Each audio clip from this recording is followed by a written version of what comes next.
तुमचे पती जर चिडक्या स्वभावाचे झाले असतील, पूर्वीसारखं त्यांचं चित्त आता घरात लागत नाहीये, प्रार्थना तर करच, पण कुठेतरी तुझ्या आचरणात पण बदल कर. किती बहिणी आमेन आणि थँक्यू म्हणतील? फक्त आमेन. चांगलं केलं देवानी, वाईट केलं बाईनी.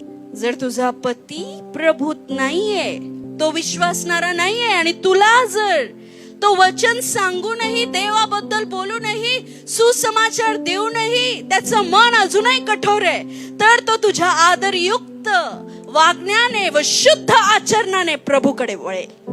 What a powerful word. किती सामर्थ्य वचन आहे ना. आणि हे खरोखर लागू होतं घरांमध्ये. हे खरोखर लागू होतं. समजतंय तुम्हाला? स्त्रियांनो, पतींचं हृदय कठोर आहे आणि बदलत नाहीये.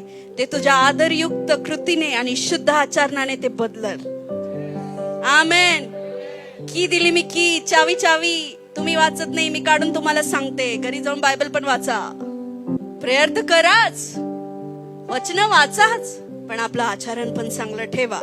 सगळ्यात पहिले स्वयंपाक घरात बनवा, दुसरं घर स्वच्छ ठेवा, आणि तिसरं मुलांची काळजी घ्या. ते नोकराणीचं काम नाहीये, ते तुझं साम्राज्य आहे, आणि ते तुला व्यवस्थित ठेवायचंय.